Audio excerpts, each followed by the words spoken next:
Hi, everyone. This is Divided Films, the podcast where we talk about movies that audiences and critics do not agree on.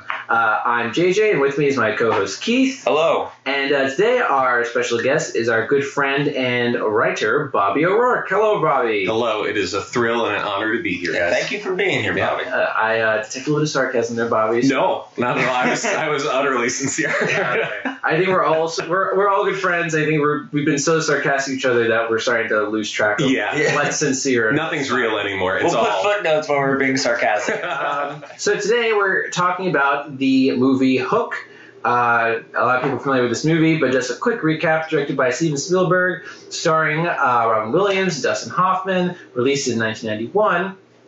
Also worth noting, music by John Williams, because that's going to be one of the things we talk about. So this movie falls into the category of a rotten score with critics and a positive score with audiences. Does that surprise you, Bobby? Yeah, I for a long time I thought this movie was very well received because it has that Spielberg-esque like drama and pageantry about it, and I was really surprised that like a lot of the criticism is about like, well, the set looked kind of weird and like the script wasn't very good, so I was surprised by that, honestly. Okay. Yeah, I think a lot of people I guess grew up with this movie thinking like, yeah, it was like everyone likes this movie, I think I'm not surprised by the audience score. I think there was there's definitely a sentimentality, popularity of this movie. It's on TV a lot, people like to watch it still to this day, but yeah, I guess critics then, and I think even now,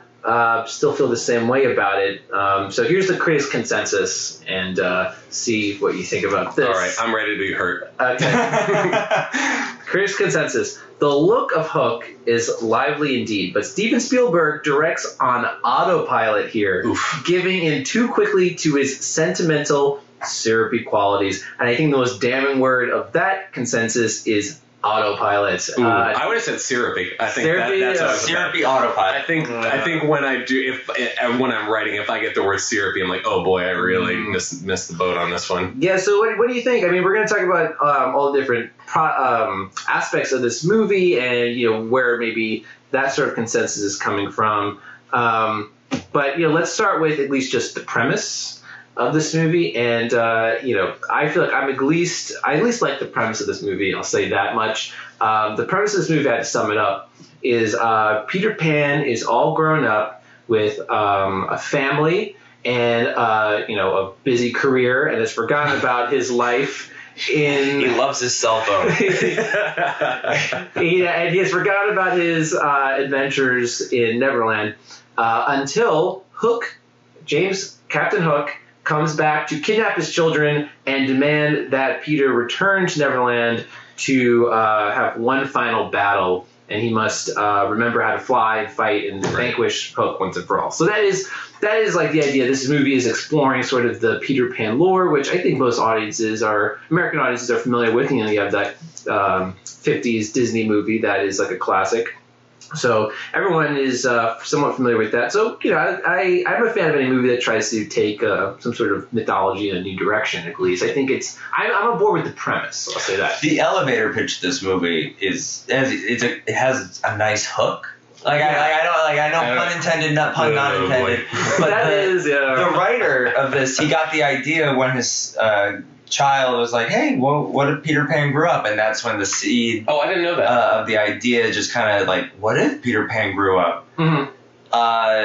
But I have a lot to say about this movie. The funny thing is I have a lot to say. I do too, and most of it positive. There are some parts that I find hard, but I think this wouldn't play in 2019 because I think in 91 this movie was? Yes, yeah, 91.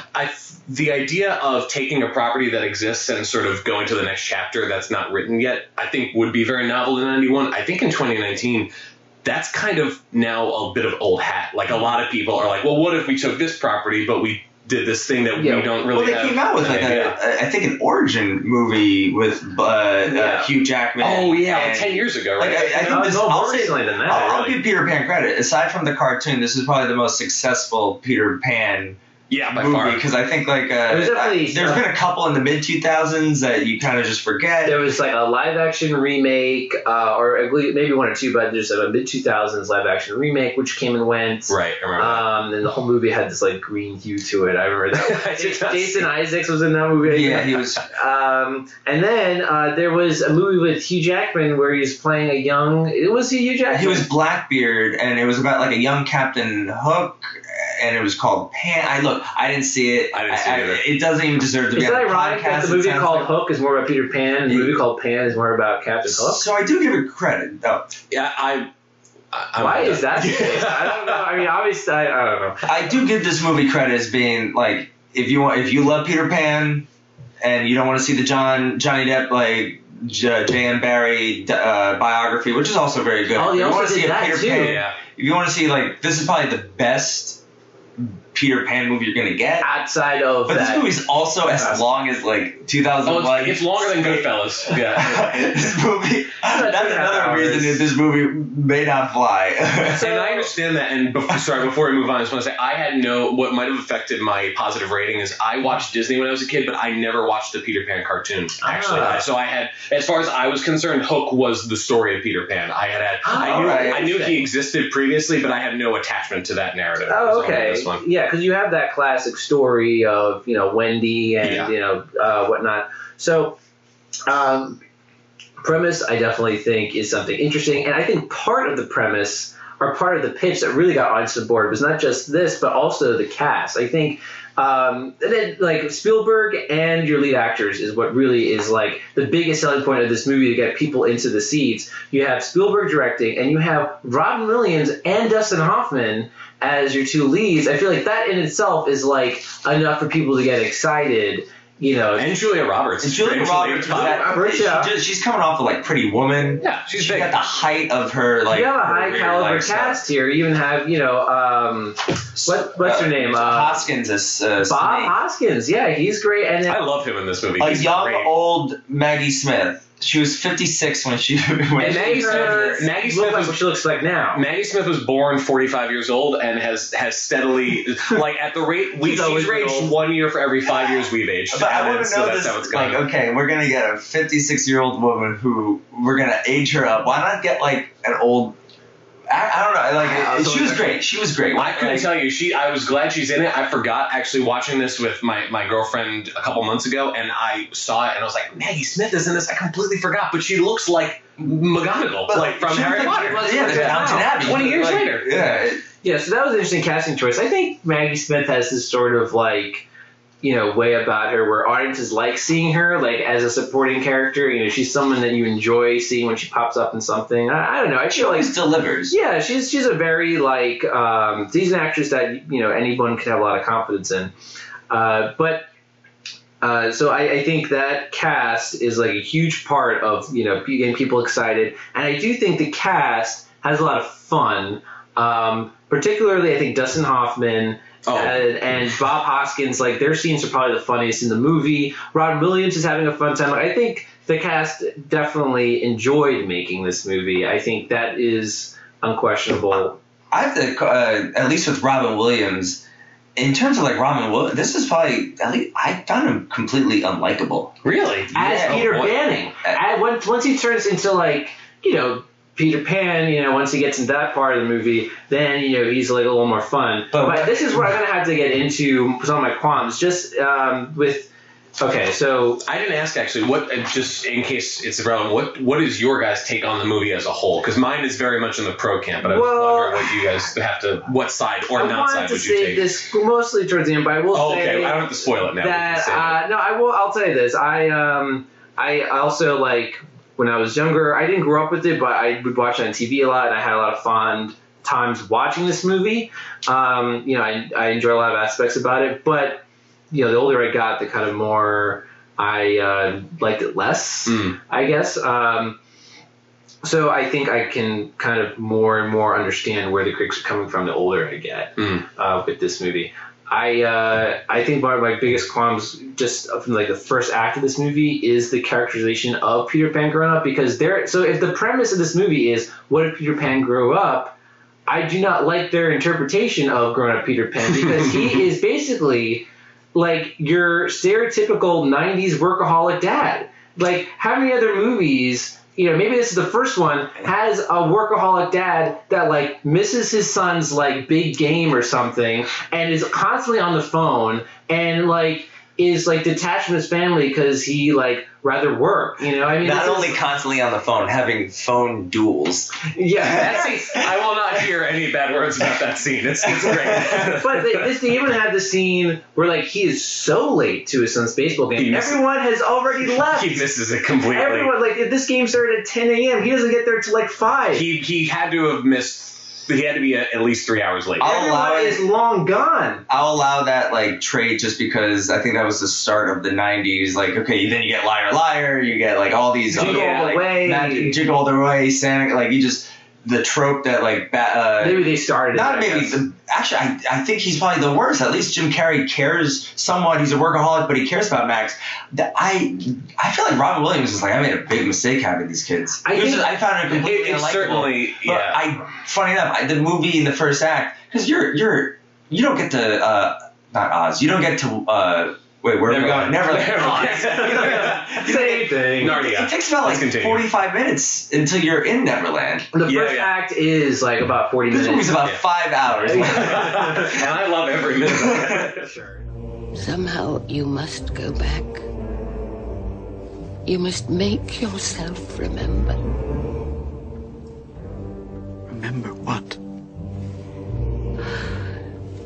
Peter, don't you know who you are?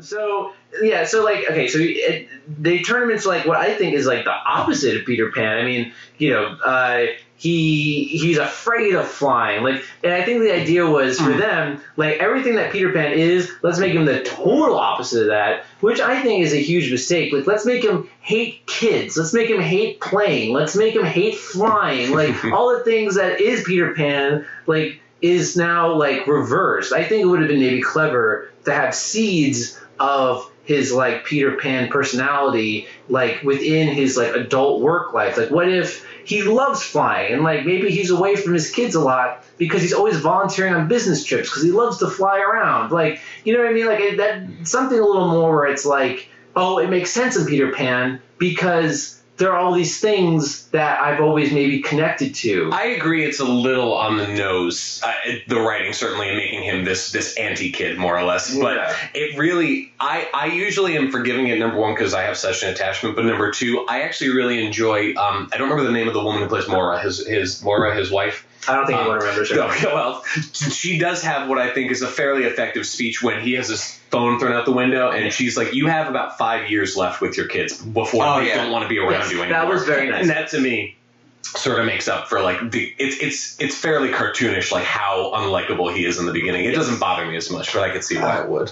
But I feel like people already listening kind of know. I get this movie isn't a 26 in my eyes, but for me growing up, I remember having the VHS. I remember seeing the cartoon and just liking the Disney aspect of it, and just like, oh, Robin Williams is in it.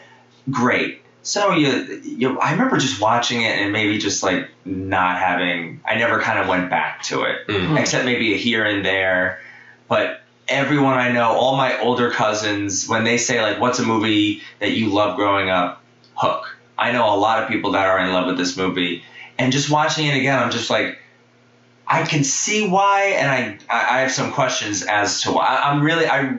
I hope in this podcast we kind of decipher why people like it. Like, or why they don't. Maybe this movie has a 76% audience score. This is a lot of people I know. 50% difference between what the critics feel and the audience feel. That's a huge difference. That's a plurality of like, people. A lot of people I know love it and have nostalgic feelings to it, and it can't just all be Dustin Hoffman. Okay, you're watching the movie. Dustin Hoffman is great.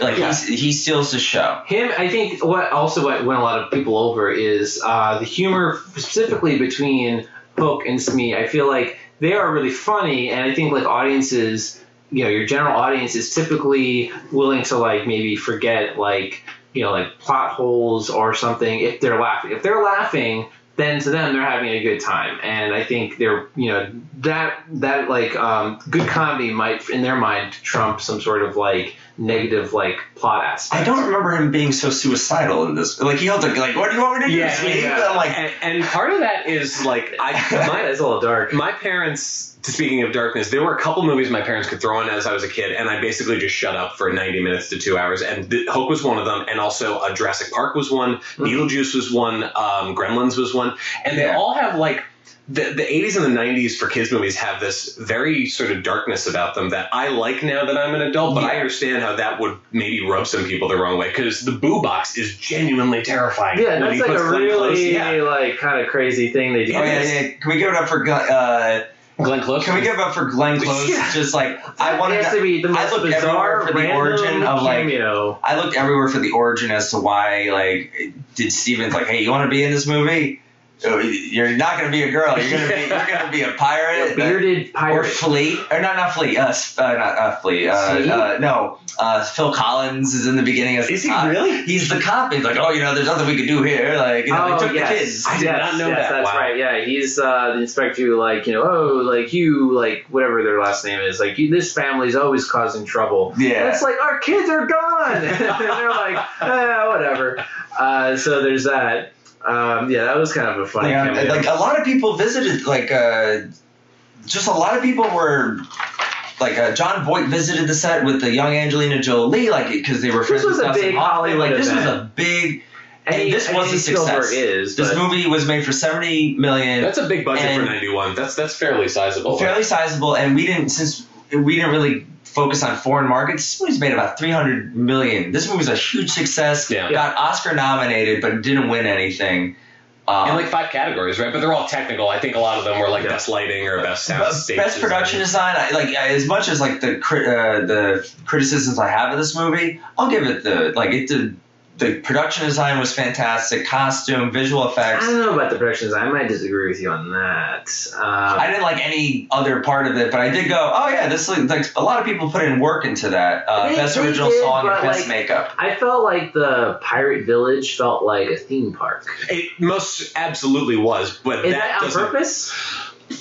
I mean, this is before Jurassic Park, so he's not in full theme park mode. Is it like meant to be campy? I don't know. I don't know if that's on purpose. Well, there isn't Neverland in and of itself just kind of like. It's fantastic. What is the economics of this? Like, it's just filled with pirates and lost children. It's early mercantilism from the 17th century. Guys, come on, get with it. Look up mercantilism on the deck. Yeah, come on. At your local Urban Dictionary. Visual effects, maybe I'll disagree with, but then again, everything was going to lose to T2 at that time. But But sure. This movie is I'm still kind of shocked at this is almost a 3-hour movie. Mm-hmm. I didn't think people had that attention span to sit. Like when I thought I was reaching the climax of this movie, I'm like, all right, here we go. I paused it, and there was still an hour left. Yeah. And this movie's pacing does hit you. Well, even Maddie's. Oh, sorry. Go ahead. It's okay. What were you gonna say? So even Maddie, my girlfriend, who you guys know, watched it with me. Sort of, we do movie nights, and she was like, "I'll do Hook tonight. This is one of my favorites." And she afterwards I enjoyed that, but I felt it. It's a long movie. Mm-hmm. That's what I wanted to say. Sorry. I think some of the scenes kind of go on a long time. I mean, I just want to go back to the actors for a bit. I mean, Julia Roberts as Tinkerbell, I don't think really works for me. I think she kind of plays the character too Girl Next Door. I think that was kind of strange. I mean, she's smiling throughout the whole movie, this big smiley face. I don't really think she does anything interesting as Tinkerbell. And then the Lost Boys, the meat of the movie is, the Lost Boys training Peter, and a mixed bag with these child actors, I have to say. There's the one kid at the very end who goes that was a great game. But I could not understand half the things he was saying throughout the movie. At one point he goes, welcome back, Panda Man. That's what he said? Yeah, that's what I've always understood is welcome back, Panda Man. I think he was eating a sandwich when he said that line.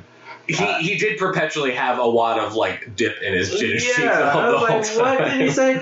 And then Yeah, it's like some of the kids are okay. The one kid I feel really bad for in this movie is the kid who's like the successor, like the fat kid. Thud. Well, that was during the 90s where all those jokes were like, we just let that happen. Yeah. Like, I felt really bad. They made like a replica of this kid to roll down to run over a bunch of pirates, but it looked like they took like a sack of potatoes and they put like the same clothes on it, and it's like, oh, it's this kid, you know? Like that to me was like one of like the most like bizarre visual moments. It's like, okay, this is like something you might see in a movie from like the 70s, like this like really bizarre set piece of he's rolling down, but we're going to use this really weird looking set piece to represent that. It's spiritually related to like the Truffle Shuffle from Goonies. Like they're like, we're going to highlight this one like overweight kid, like to do something weird. And yeah, it's again, I was like, I was 4 when I was watching this, so like, whatever. Yeah. I don't want to be. I'm not going to be the Roberts defender on this because she did get like the worst supporting actress nominee at the Raspberries, or did she? She got a nominee. She wasn't bad. She doesn't do anything. She wasn't acting against anything. But that's true. She was basically like by herself. But apparently, and I think the girl next door was like, that was her Pretty Woman-esque character. That was always like, that was the whole next door. Who she was at. But apparently she was a lot of trouble on set. Is that right? She almost put the production into jeopardy when she fled to California after her wedding. When she fled California after her wedding to Kiefer Sutherland was called off, she went to Ireland, and Spielberg threatened to fire her unless she was apparently like just a troubled production on her part. Wow. And I knew it going in. I've heard that was one of like the fun movie trivias that you hear about it, but I didn't see it. I just thought Tinkerbell was kind of just weirdly placed. Like everyone just has a sexual attraction to Pete, and like Wendy. When there's some weird tension with Wendy, even Maggie Smith is just like, I still love you. Yeah, that is I agree, strange, and it's not even. I like the flashbacks towards the end where he explains, like, I have to go back to Wendy and she gets older and older. I think that's sort of strangely beautiful, but it is uncomfortable at certain points. I hate those flashbacks. I don't. And Tinkerbell is like, I want to just wear a human-sized dress. Her motivation is sketchy. Yeah, here's the weird thing about she's part of the lore. We have to do something with it. Get Julia Roberts. She's hot right now.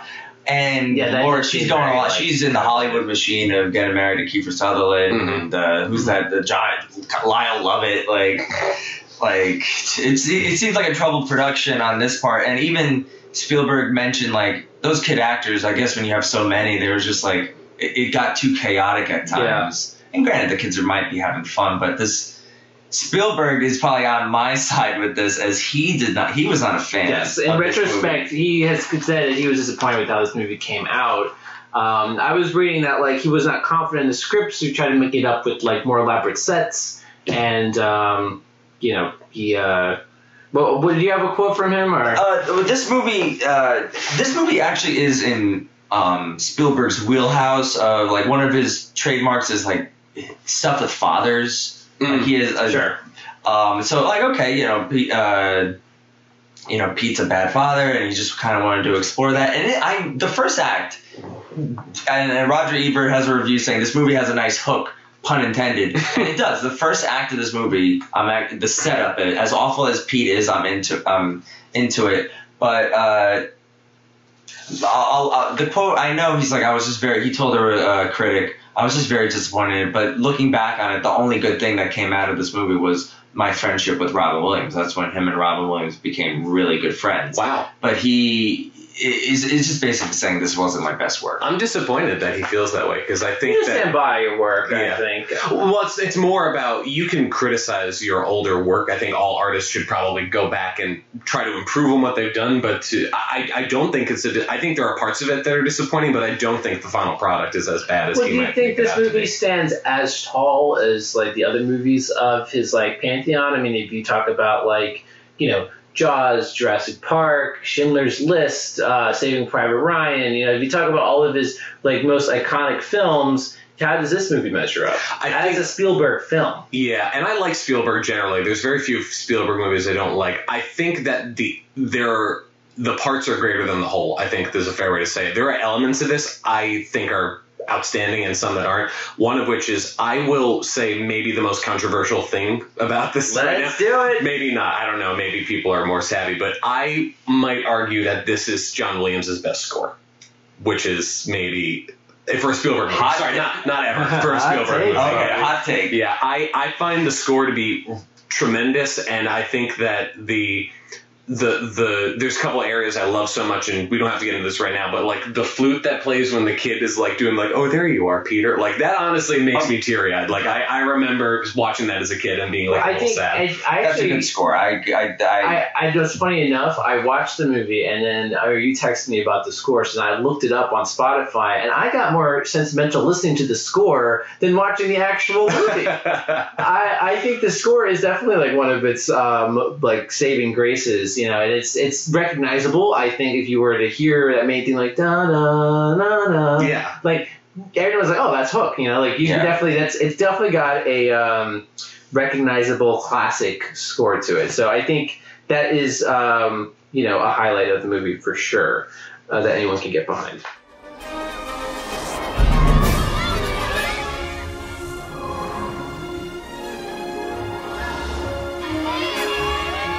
So in terms of, you know, we talked about the first act a bit, you know, the characterization of Peter and the setup here. Although I think certain sequences in this movie kind of don't add up to me, and this may be a little nitpicky, but when Hook kidnaps the kids, I'm not exactly sure what's going on there. Like, he's able to open the door, or he's able to open the window, and then, like, their blankets levitate up above them or something, and there's like green smoke. Very Exorcist-like. Yeah, and there's like a one shot that's like, I feel like see behind the whole scene is the shot of Toodles from behind with like the wind blowing his hair and the green smoke. Like that's like, I feel like a signature shot of the movie. But I'm still like, what is the green smoke? I don't understand like what exactly is happening here. You know, that doesn't really add up to me. What do you think? It's very that to me is. Spielberg always has a taste for like overly sort of overly dramatized, but I think in a fun way. Like it kind of reminded me a little bit of not 1-for-1 ratio, but the style of the ghosts coming out of the Ark in Raiders of the Lost Ark, where it's sort of creepy, but you're like not really sure what's going on, and there's some weird. If the movie kind of shifts in tone a little bit at that point. It's a little whimsical, but scary whimsical. Yeah, exactly. It feels actually very much kind of like Labyrinthy, where it's like this is for kids, but not really for kids sometimes. I want to throw this little fun. So just go with it. Is basically Dustin Hoffman was great, of course, but they were looking at David Bowie. He did turn down the role as Hook. I could see that. I could see that too. I could see that, but I don't want. Dustin Hoffman was great. But I just wanted to throw that out there. He messed up a lot of stuff. He was supposed to play a Bond villain. He was supposed to play Christopher Walken's character in View to a Kill. And he passed on that too because he just didn't like I know he didn't take a set. Both Williams and a lot of people believed in this movie. A lot of people put in work into this movie, and this movie did pay off. Yeah. I think one thing you can't deny is this movie has a lot of heart and sincerity. You know, this is not like maybe I would say like you know, a movie that was made just for the money. You know, maybe like some aspects of it were commercial, like casting like Julia Roberts or something. But, you know, I feel like there is heart to this movie. I'll give it that. Like, it's definitely like an affectionate movie. I see the casting as Julia Roberts is like the hottest thing right now. Right. Yeah. Like I think she was Oscar nominated for like pretty. Well, she was an Oscar nominated actress back before even Erin Brockovich. She was really big at the time. I just think Tinkerbell was like, she's part of the lore. We have to do something with it.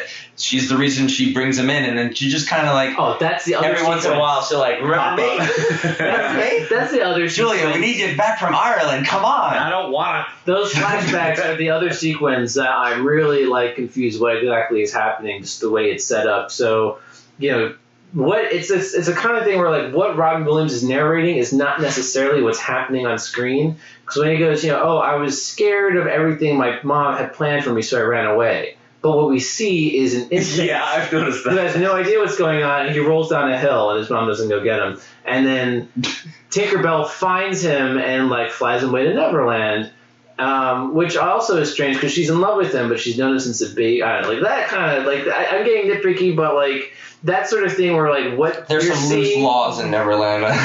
what you're seeing is not actually what's being narrated. So I was just like, well, what actually happened then? Like that confused me. Like, why can't you simply have what you're narrating is what you're seeing. I agree that the carriage rolling away scene reminds me of nothing so much as Rosemary's Baby, which is not the tone that's trying to enact. But yeah, that one too, I agree, that's strange. The love story between Tinkerbell and Peter Pan was odd, but I do actually enjoy him as Peter Banning when he's grown up, the flashback where he's sort of like, I know what I wanted to do, because he's wanted to be a father, and like at least that gives him some way to be like, I never really gave this up, I just sort of passed it on to like the next I'm trying to remember, how did he lose his memories of I think it's just implied he's gone for so long it's part of the Wendy just hit him in the back. Wendy comes back.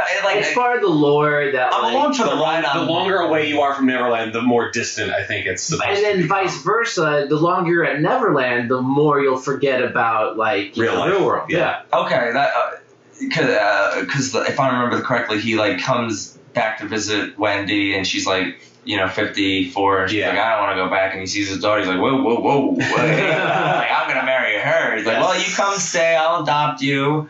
We'll smudge the paperwork. Very loose child adoption laws in England. You know what? I'm allowing all of that because I do enjoy the first act, even though it's like, all right, is this movie gonna win me over of like a very unlikable Robin Williams who shaved his arms for the role? Did he really? Honestly, he is the most hirsute man I've ever seen in Hollywood. Next time I watch it, I'm gonna just like look at his bare arms. Yeah, it's like, you gotta tone it down for the kids. Then the second act then, like the second act, which is like the meat of the movie. I think that Peter Banning curmudgeonness actually shines a little better when he's like, kind of going back and forth to Lost Boys, like, this is a lawsuit waiting to happen. Like, I think that's kind of funny, actually. I think I'm maybe a little more on board in the second act than I am with the first act. Oh, okay. That's kind of like him, like, still kind of being, like, his, like, straight-edge self, being surrounded by these kids who are, pretending to eat and who are, like, launching him out of, like, slingshots. Yeah, and I was like, they have a skate park? Rufio's entrance is great. Dynamite. The stuff with Rufio and... I think he's a very bizarre character. I don't know how that character is conceived. Well, we should let the audience know that Bobby is wearing the Rufio tri-bohawk. Right? Yeah. I was on board with that. I thought, in terms of like the child actors, I thought he was the child, the better ones. The childiest. Like, Robin Williams was... Like, it did get better... But there's also like a 20-minute baseball game in there. Like, yes. Which I actually find the baseball game too long, admittedly, but I find that one of the funnier moments because like just the ridiculous pageantry of Hook trying to like teach the pirates how to cheer. That's kind of funny to me. But it's a long scene. I do. It's like funny, like run home, Jack. Wrong. I agree. That's funny, but like they should have cut it for time. I guess the one thing plot was that's relevant. Is that is a way that Hook is winning over Jack, then Pan, Peter sees that and gets so upset that then he runs and you get the next sequence. I get the plot, but it's just like, I think every time it takes 45 minutes to get to Neverland. Yeah. And at a point in the movie when you should be reaching the climax, you have an hour left. Yeah. Like at the hour and a half mark, you're going like, all right, so much has happened. I'm ready to call it a night. I fall off again in the third act because it's like, I get it, it's a kids movie. You can't really have like people like slicing each other up with swords, but you're getting like these action fight sequences. You're getting kids like launching eggs at pirates and like launching like tomatoes and paint and stuff like that. Like it's not really I feel like it's meant to be exciting, but it's just kind of like silly. That's when the autopilot comes in. Yeah. That's again a moment where if it were not for the John Williams score, I think I would have tuned out a lot earlier. But I have Hook on my my iPod Nano, which is I'm jealous. But what is this, like 2008? Yeah, I don't know why I've always we've uncovered this archive podcast. I've always loved them and because they do nothing but play music. But I have the score of, it's called The Ultimate War, I think is the song that plays during that time, and it's really good. Like, but I agree. Like launching, you go from the boo box, which is someone being killed by Scorpion, to like launching eggs at people. The tone is very inconsistent. These are like the most like sissy pirates of all time. Wow. I mean, like one guy is like, "Ain't you Peter Pan?" And he's like, "Yeah," and he jumps out the window. That's fun. I actually laugh out loud when that happens because he dives. He completely dives out the window. That is funny. When I'm like, wow, these pirates are like the wimpiest pirates ever. If I could go back to the Lost Boys for just a moment, sure. There was something that I only remembered when I was watching this again and doing my notes. I must have driven my parents up the wall for that because the Rufio scene where they shout like "kill the lawyer" and they go chase him through the maze. My dad is a movie person, has always introduced me to new films, but my mom would do these things with me, and one of them while watching the movies, I would demand as like a 4-year-old that my mother would chase me around the table and she would shout "kill the lawyer," and she'd have to chase me around the table like every time that scene came on. And so, you kept that tradition going ever since. I'm 28 years old. On your wedding day, we're gonna make that happen. Mom, I don't care if your knee hurts. This is tradition. Yeah, it's funny. When I was a kid, I imitated my favorite movie a lot, which was The Mask. And what I Mask is great. I would pretend to put on a mask with my hands and go, and then I'd go smoking. So you're not alone in that. I think that's kids like to emulate their favorite movies. And I just emulated Fresh Prince of Bel-Air. I'm not even joking. Like I just would copy both Will Smith and Carlton. I have no trouble imagining that. I believe it, but please don't do it now. Okay. Substitute chemistry teacher. Come on, Rufio, hit him back. Mong Tongue. Math tutor. Pinhead. Prison barber. Mother lover. Nearsighted gynecologist. In your face, camel cake. In your rear, cow derriere. Lying, crying, spying, prying, ultra pig. You lewd, crude, rude, bag of pre-chewed food dude. Make it right, Peter! Okay, so, again, Lost Boys. Okay, so, like, maybe before we dive into the third act too much, I'm trying to think a couple other second act scenes that you might want to touch on. The dinner scene, the tang to eat. I mean, I guess that's, like, kind of, like, light and fun. I kind of I'm fine with that. Anytime Dustin Hoffman appeared, that was great. That was a key scene too, though, the dinner scene, because that is where I think Peter starts to really turn from like, you actually see it during the insult contest, where he goes from like banning back to pan. Really, that's when it starts to transition. That was bangerang, Peter. Yeah, I kind of buy that. Although I was very concerned, like.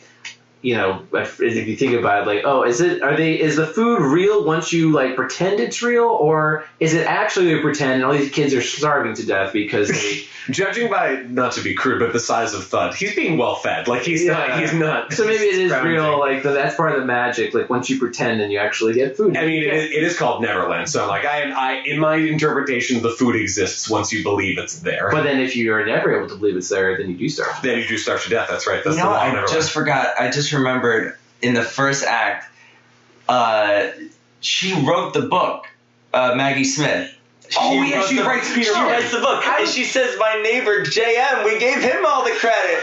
Wait, did she say that? There's one line where I missed that. She gives she basically ghost ripped Peter Pan because I remember they're performing, the kids are performing, and like, Grandma, I played you. That's something I forgot to mention is like I totally didn't catch that. I guess that explains my question. Is they're doing the Peter Pan play in the beginning, so I'm like, does Peter Pan live in a world where Peter Pan is also like a lore? Like that's if Peter Pan really existed along with like a movie about him and stuff like that. It's a blink and you'll miss it line because I remember thinking that exact same thing, and I remember figuring that out maybe like 10 minutes after the line happened, so I rewound it then. And there's a line when Grandma, I played you, and she's kind of explaining. They really that explains. She's like, JM was our neighbor, and we told him to write. I basically wrote the book, but JM Perry got the credit. I've never noticed that. Interesting. I found it weird that like in the world of Peter Pan,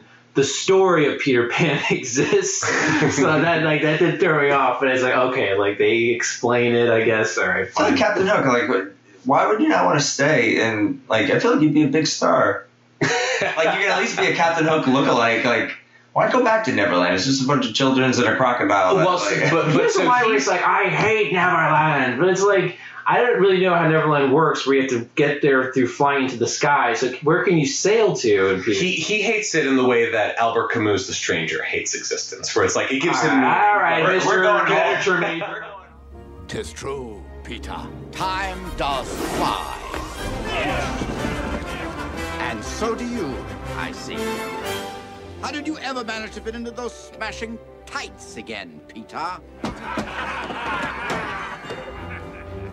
I had one more thing I wanted to mention if we. Okay, yeah. I really think that although it's very tacked on, the moments of sort of trying to maintain a childhood wonder and an adult wonder work well, and one of them is when he's talking. Peter is talking to Thud, and he gives him tools as marbles, and I really think that. He really did lose his marbles. Like I was on board with that as a kid. I'm still on board with it now. That's all I wanted to say. Okay. I like that. I like the ending because it gives Toodles the way out at the end, and I think that was the thing in the first act too. It's like, what's wrong with you? And he goes, I lost my marbles. Yeah. And that's like, I feel like I even noticed there's like a pause for the audience to be like, ha yeah. Also, there was just one guy, but I was like, oh, this old demented man is flying around, and that's how the movie ends. And I'm just like, that is the last shot. We should get him down. No. He needs to go. Can someone explain like Smee at the end? This is really going towards. This is like past the third act. Yeah. Maybe we should hit the third act, and then we'll. We'll get there. So one last thing to the second act is the most sentimental scene in the whole movie, which I think is what really drove the critics crazy, is when the daughter is singing. I think that is a scene you definitely could have cut, and that's a scene where it's like, all right, Spielberg, we get it. Well, it's the only musical number in a film that's not a musical. Yes. Like, because there's music going along, like, she's singing as if she's singing to, like, the score. Yes. Which is kind of peculiar. And what do you think of, like, so Hook's plan is, as revenge, to get his kids to like him, which the daughter totally doesn't go for at all, but the son does. Do you buy that? Do you buy the son kind of falling for Hook's charms? I mean, I'm trying because he's so resentful of the dad. I guess they kind of set that I'm up. trying to remember how I felt as a kid and how I feel as a man right now. And it's what? No, I get that. Like this question. It's like if a guy with a hook kidnapped you and just like I can show you baseball, better than your dad. Like, and he tries to teach me that parents are bad. Like that's the whole lesson he gives them. I actually liked. I don't know if I believed it in quotations, but I like that one kid goes for it and one kid doesn't. It makes sense story-wise. I'll say it makes sense in the script of like this whimsy, like, Daddy wasn't there. Yeah. Daddy didn't. Yeah, but this stranger with one hand is, and Bob Hope, he's charming as Smee. I would like. Oh yeah. But they make a great duo. Like I would have watched a whole nother sequel. How does Smee though get so much of the personal files of the Banning family? That's another like nitpicky thing, and I won't nitpick anymore. But like when they're trying to be like, yo, Peter, and he's like, yeah, this is he's going through his like medical records, and then when he's trying to I forgot about that. when they're like trying to like turn the son against Peter, he's like. He's like, then Hook is going through some files, and he's like, Jack, didn't, your father go to their sister's play, but he missed your baseball game? And the son goes like, how does he know that? And it's like, yeah, how does he know that? Does Hook know all about, like, 20th century, like, how, like, 20th century, like, you could watch the TV. What's a TV? He certainly knows about clocks, and he does not like them. I don't know how he'd feel about it. Certainly know about, like, Social Security cards. I mean, that's what I think Smee uses to identify Peter or his license. All right, well, that's. This is where, like, part of me, the child in us is, like, along for this whimsical ride, but the adult in us is going, like, it's just like it's a little too much. Are you proposing this is like an amalgam? We're the Banning. When we were kids, we were like Pan that went along for the ride, but now as we're adults, we're grumpy men who are too busy with their cell phones to appreciate the childhood wonders around us. I guess we got to shave our arms. Okay, so the third act here. The fight scene goes on and on and on and on. I think it's long. It's like really, really long. Like I said, a lot of it's composed of like paint and eggs and stuff like that. And then You get a couple of like funny moments, but the sword fight between just Hook and Peter, that goes on for like 15 minutes. And my biggest qualm with that is that you get 3 fake outs. You get 3 times where it's like, oh, it's over. No, it's not. Like 3 times that happens. I hate one fake out. So you get 3 times where it's like, all right, we're going to call it. No, we're not. So like, just end already. It's too long, but I don't actually hate the choreography of the fight. I think if it were, as you said, maybe a half as long, it would be very compelling because I think they're doing... I fenced a little bit, so I was watching it again, and I was like, this isn't actually all that far off if you were a certain style of combatant. Like, you could kind of look at this. We got a lot of positive reviews from professional fencers. So don't at me, professional fencers. And what exactly happens to Hook at the end of this movie? What exactly, when that crocodile, who's definitely dead, that crocodile was dead, right? Crocodile's been dead, it's stuffed. Dead for years, but... something happens where it falls on Hook, the mouth goes right on top of Hook, and he's gone. They're like, Hook's gone. And that's it. Like, what happened? That's like... Well, now we're talking about it. If we're going to exist in a world where a 30-foot crocodile just bites off a man's hand... I'm willing to also admit that probably it can swallow him without actually closing its mouth. Okay. Well, since Hook is like a little suicidal in this, maybe it's just like, this is my way out, and just crawls in. Yeah. Like, this but is justice system won't work. I am still alive. No, I'm not. I didn't read too much into it, but I did think it was like, oh, he's gone. And it's like, well, he's right under, he's in there. It raises more questions, I think, about Spielberg's technical expertise, because out of everything they've done with this movie, you couldn't find some sort of animatronic crocodile would at least close its mouth. And yeah, because it just kind of like goes like, like it looks down and then just falls on him. But I like the catharsis of the ending where Tinkerbell Tinkerbell and Peter together put his hook into the crocodile, which wakes it up. I actually, despite the fact that it's not real, I guess, like, I like that is how he dies, is the crocodile gets him in the end. Yeah, no, that should have always been his fate, right? Yeah. It feels good. Yeah, I enjoy that a lot. I do.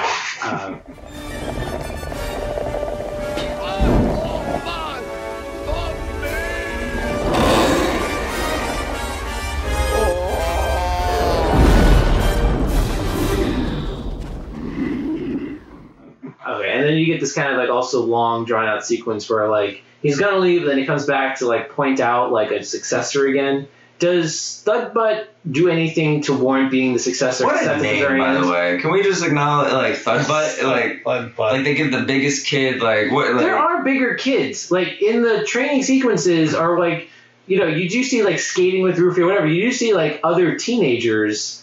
But then, I don't know where they all went. And at the very end, you only see, like, the 10 main kids. Yeah. So, they went with Thudbutt because they kind of did a small little setup with him, I guess. Out of the characters of the Lost Boys who speak, let's say, like, who get screen time outside of just, like, wacky banquet hijinks, I think if you're going to roll yourself into a ball and crash into a bowling pin setup of Pirates, like, you probably earned your stripes a little bit in the Lost Boys. Did they have the sound effect too? No, I don't think they actually had a bowling pin. Yeah, they hear like the bowling, like they should have. Strike. I will give this movie some credit now. The more in the later the 2012 or the later movie with Hugh Jackman, that movie had Rooney Mara as a Native American, and it had the depictions of Native Americans. I'm pleasantly surprised that a 1991 movie had they didn't go the Native American route. Like, they actually did not, we're not going to touch that, like, because... Well, don't they war paint themselves at some point? They war paint, isn't it one part of Neverland, it's just pirates, lost children, and Native Americans, and a crocodile. Like, I'm well, there's actually, so that's about lore interesting I never thought about, is that Neverland, part of the Neverland lore, which you see in the animated movie, is like the Native Americans. They have like, Native American village. And you don't really get any of that in this movie. You get a little bit of the mermaids, you get a little bit of like some of the magic, but. And you would think that this movie, even I think people would still love it. They would have like, it's like, oh, there's that problematic scene with Native Americans in a 1991 movie. That's why but there's a problematic plot point in this decade, like in the Pan movie, like to have Rooney Mara play someone. And I imagine it doesn't get any better than that with the rest of the tribe. I would imagine. Someone could prove me wrong, but it's just like it's kind of maybe to BPC they did cut that out. Like they didn't want to include that part because if you it's interesting. If you look at the Peter Pan Disney animated movie and you like, you know, I totally forgot about it until like a college class that was talking about like stereotypes in media, and they played that song called "What Made the Red Man Red." Oh, I had totally forgotten about that, and I was like, oh no. I got to do a lot of thinking. Let's not answer this. I don't think I would show this one to my kids. I just that really they don't sing that jarring. They don't sing that in Kingdom Hearts. Like they just completely. I think that I guess because in this movie they really don't do anything except basically give themselves like what football players do, like like they're not really edging into it, and it's clearly kids at play. They're not like trying to be Native Americans, like Cowboys and Indians kind of thing. Probably would have been another hour or two. Yeah, they cut that scene a lot. Yeah, that's fine actually. Now I think about it. You know, it's a funny thing I noticed too. Like when they're trying to give Peter ideas for like happy thoughts, they had signs. And I think like some of the signs I thought were like kind of funny. It was like one of them was like bugs or like not really things that make you happy as a kid. I just locusts. Yeah, there was like one other like kind of mundane thing. It's like that's your happy thought. Okay. The 10 plagues. Yeah. Okay, so get that long battle scene and you go home. And I guess now Peter will remember. Like Peter and his kids, they do remember what happened, right? Like they remember the whole thing until they forget it a couple of years. I guess they'll eventually forget too. But can we explain to Smee? Like, yes. It's just like what? That's just Spielberg kind of winking right into the lens of the camera. No, but that he's the janitor or whatever at the end, the groundskeeper. Make it out. Oh well, is it a dream? Think about this. Actually, there's a scene in the first act, right when they're tucking the kids into bed for the leave, where someone is Don't tell me Smee's in the background. No, this line actually terrified me as a kid. They said something like, I know which the janitor, the window washer. The window washer. Like they say something about like we had to keep going for the window washer, and they're like, window washer? What are you talking about? So I'm guessing that Smee at the end is like that window washer cleaner guy that was being referred to, and he maybe was like they're staking out the place for Hook to, but why is he back at the end? Captain, I'm out of a job as a pirate, so I might as well. I'm making a living as a window washer. He's a real journeyman. But he didn't wink it. He's like, hey, Bub, get off the street. He goes where the work is. That's what happens. I always interpreted that line as Hook because for some reason in my head as a kid I was like, he's hiding the hook underneath like the window like washing thing. So I don't know if that, I have no proof of that. That's just how I thought of it. You know what? I want to give this movie a little more credit. I want to say it's me, but I bet the intendedness is like to be scared of Hook. Right. I have no idea. To make this movie make a little more sense in my head, it has to be like I like the idea of Smee staking out the place. Like how else are you gonna find these kids? Yeah. By the way, how are you going to know that they're there at this time? Yeah, I mean, everything about this movie fits perfectly. That's no questions at all. And never forget that Bob Hoskins at the end. I love that when he sees the pirates are losing, he goes and tries to loot Captain Hook's treasure. Oh yeah, it's me. What are you doing? He's me. Yeah, I got a kick out of that. He too. Does make Bob Hoskins does play Smee again in the mediocre one. Does he really? In the Jason Isaacs one. Really? Yeah. Oh wow. I never saw that one actually, even though I talked like I did. Do you know what I wish? I wish I had a dad like you. So, okay, so I guess we've talked about pretty much like the whole plot of the movie. I'm trying to think of any other aspects of this movie that, you know, was something that you think critics really had a problem with or that audiences really were won over by.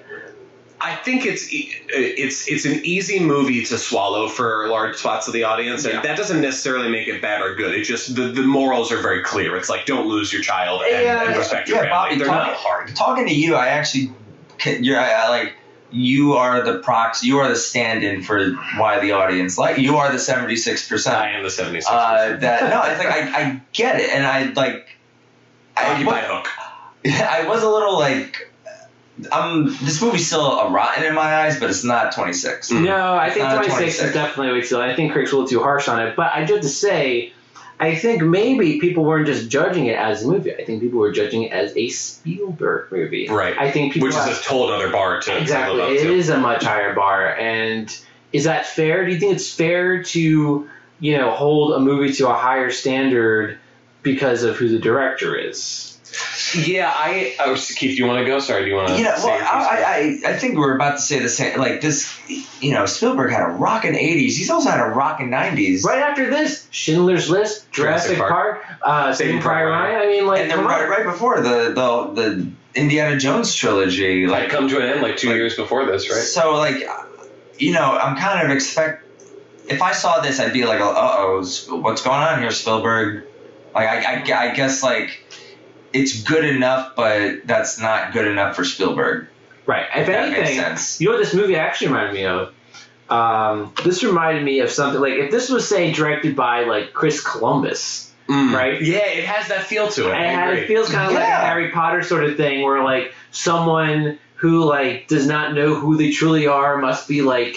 Must come to realize that and dig into their full potential or something. So if someone told me this was a Chris Columbus movie, I'd be like, oh, okay, yeah, I believe that. If someone told me, if I hadn't known and I watched the whole thing, someone was like, Steven Spielberg directed that, I'd be like, oh, really? Really? I'd be like a little surprised, because it doesn't really... Honestly, I don't think it really feels like a Spielberg movie in many except for the John Williams score. Yeah. I think and that's there's some cool one shots. Of the high pluses of yeah, there's some cool shots, but I feel like it's missing like a sort of like I don't know. I don't know if like it's the camera work or whatever, but it doesn't really feel like it has the same sort of like feel of other Spielberg films. I don't know what it is. The first act, I would say you're right. The first act, I'm getting a lot of Spielberg. Vibes from it, like right, and then once we enter Neverland, I'm getting more Chris Columbus. Yeah, I just feel I feel like it just got no offense to Chris Columbus. No, I actually enjoy Chris Columbus. Or total offense, depends on who you are. But I think once we get to Neverland and we're on that studio, I just think like it just got to be a lot, and Spielberg's like, I'm just gonna go with what I know as with my style as a director, and maybe like with all the troubled production, with working with that many kids and Julia Roberts, it just kind of like I just want to finish this movie. Mm-hmm. I think that it's certainly this is a movie where I think judicious cutting would have helped a lot. There's no scene that I hate completely, but I think there are several scenes that are a minute too long. Maybe if you took it to 2 hours, I think this movie would be bumped up like 10 percentage points just off that. I will say for the critics though, maybe this is. So I don't know if you guys agree or not, but critics have to spend their whole lives basically refining their palate, and it comes to the point where I think this movie is a bit like a grilled cheese. Like, you love a grilled cheese sometimes, but there's nothing really to it. It's like it's very simple. It's just there to make you feel good and fill your belly. And I think for a critic, the reason they might have not liked it is it's very blunt, and there's no subtlety to it at all. It's a very movie that's like, this is what's happening, and there's no second layer to it. Yeah, Bobby, you're just promoting your new podcast where you compare movies to food. I would totally listen to it. Don't get me wrong. You're inviting me to a new segment. That's right. I understand. Yeah. No, I totally get that. I think audiences, have fun with this movie, but critics are like, you know what, like, we could get more out of this. It could be more nutritional, say. And when you, especially like you said with Spielberg, a master at the craft, it's like you expect a certain level, and really he's made a movie that 80% of us just wouldn't even be able to even touch. But because he's so much who he is, like, we're like, we expect nothing but 10s out of you. And I think this movie, especially during this time, right, and even for a person who genuinely loves this movie, I mean, a 7 on a scale of 10 would be like pushing it a little bit. Well, okay, that brings us into our final segment. We're going to give our own personal percentages and see what side we get between critics and audiences, what side we're picking. So again, 26%, 76% is quite a difference. I think we'll all land somewhere in the middle. But Bobby, what percentage are you going to give this movie? I'm trying to temper who I was as a kid watching this and who I am now watching this. I actually am going to stay right on target. I'm going to give it a 76, which is like, this is going to be a movie you'll enjoy. It's not going to break anything in you or do anything new, but you will have fun watching this and you won't regret Okay, so you're giving this like a solid C. I'm giving this a low B, I think, was a high C. 76. Yeah, 76. Yeah, I guess you're using the American scale, I suppose. As opposed to Okay. Yeah, this is a very solid, like, you did good. Let's move on to the next thing. Okay, fair enough. Keith? Bobby, you warmed this. you warmed this old curmudgeon's heart. I do think I would. A good 52. And what I mean by a good 52 is like a good F. A good F. F plus. A good F. But like, I would like to if and when I have kids, this will be a movie. Yeah, hey, Dad, what did you watch when you were our age? I'll show them this, and if they're like me, they're going, I saw it once. I won't see it again until later. Like, we saw it, we move on. There's some good stuff, like the score, the acting, but I just think there's the length, the pacing, the sappiness a little bit. And as we said, it's not like during a time of Spielberg prime. If there was another director attached to this, I think he might have given his own bumped it up a bit. But I think Spielberg did. Maybe not on autopilot. That's pretty damning. He didn't do it on autopilot, but I think there was just a lot going on in this production that he just kind of wanted to finish it. Yeah, from what I've read, I think autopilot's not the right word. I think maybe he was overwhelmed. I think maybe he was just not as confident. We still love you, Stevie. Yeah, I think autopilot kind of assumes that he didn't care. I think it was more of a matter. I think he cared, but it just outside forces. I think he was just unsure. Like he said he was not totally confident in the script and thought he could make it up with production values. So that to me is like the sign of someone who maybe is just unsure. And, a director who usually has a very clear vision, and maybe in this case he wasn't totally confident in his vision. So maybe that would have been a better way to put it. I feel like I'm going to give this movie points for rewatchability, actually. I know you said this is something that, Keith, you said like you watch once maybe, but I feel like that's just made up. For a lot of people, they rewatch this movie a lot. And it's a movie that, you catch on TV, you will watch it. I think for me, I feel like I'm the deciding vote here, guys, because Keith is siding with the critics with a rotten score. Bobby is siding with the audiences with a fresh score. And what is the threshold? We truly are dividing 60, films. 60 is the threshold. 60 is the threshold. Okay. And, we'll talk about movies, too, that, maybe have two fresh scores, but maybe one is 90, one is 62.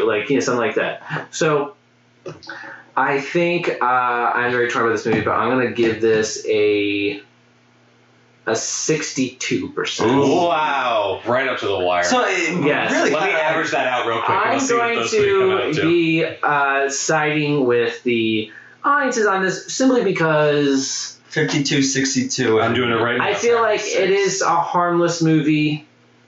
And for people, if you like it, you'll really like it. If you don't like it, I don't think you'll regret watching it. I don't know if I'd ever say that you should not watch Hook. I don't know if I'd ever say that. I think 62% for me is a score that says that, this is a watchable movie that could have been a lot better. And I have the number here. When we average out all our scores, it ends up being 63. So it just makes You know what? I actually think that's a probably I'm not going to amend my score. You can't. I'm sticking by my 62, but I think 63 is how you have people that really love it, people that are down the middle, and I've never met anyone that hates this film, but they're you can't ignore the problem. No, it has. So a 63 kind of makes sense. Yeah. I think the best word maybe for this movie, considering it's a Spielberg movie, is disappointing. I think that should be where the critics. That's my sentiment from the critics. And a disappointing movie is one I would give a 60-something%. At 26%, that's shit. That's like what the Dark Tower movie got. It's almost unwatchable. That's really harsh. And when we were talking with Hereditary with Dom, we kind of brought up these sort of the way they do their system to Rotten Tomatoes. It's a bit arbitrary which which reviews they count as a fresh or rotten, and they calculate that into their percentages. So, 26% I don't think is really emblematic of how most critics feel. I don't know if maybe there's one or two critics that maybe give this an F, but I feel like most critics would give this like a down the line, like, could have been better sort of review. So with all that negativity, it probably does add up to it. Well, and to have the director himself be like, not my best, like that certainly has that's what happens when you have to basically assign every score as a one or the other, fresh or rotten. And most people, I think, are down the middle leaning towards rotten, but they're not like firmly rotten on it. So try to be a little more fair and easy on this movie. I think we did a good deep dive into this movie. I will be very upset if next week I open up like Jezebel or something and there's an article like, remember the racist scene in Hook, this podcast that covers it. I'll be very upset. And then you open up Hook 2? Rufio's Revenge? One last thing. I think I brought up before, it's ironic that I guess there's a movie called Pan that's more about Hook and this movie called Hook's more about Pan. Why is this movie called Hook if it's really about Peter Pan? I was thinking about that. It's a good title. Could you? It's a good title. Yeah, but the hook itself, the title Hook is a hook. He is the driving force in the way that like the great Gatsby is the driving force behind a book that's really about Nick Carraway. So Hook is you're not gonna see a movie called Carraway. Well, I don't know. Under the River. Compared to Gatsby? Yeah. The Trimalchio of West End. All right, that's our fifth literary reference, which means we're out of time. That's it. But just one last thing, if anyone watching this wants to give a suggestion for a better title for this movie, Hook, because honestly, I feel like there's a better title somewhere in there. I don't know. We'd love to know what you guys think. One of the songs, if I can pitch one of the songs in the score is called "You Are the Pan," and I always thought that was like kind of like that would be interesting. You are, or just called the Pan. The Pan, yeah. I don't know. Instead of just Pan. Awful. You guys are awful. I thought that movie about a frying pan. No. Pixar's frying pan. The pan. I don't know. There's something out there. So if anyone has better ideas than this, which is probably every idea, then let us know. Yeah. So anyway, Bobby, thanks for joining us. Thank you. Thank you. I love this. This was great. And I officially decree that this podcast is by 2/3 majority siding with the audience. Yes. Society, Keith, you're on the outside. I'll see myself out. But join us next time for another Divided Film, guys. Thanks a lot.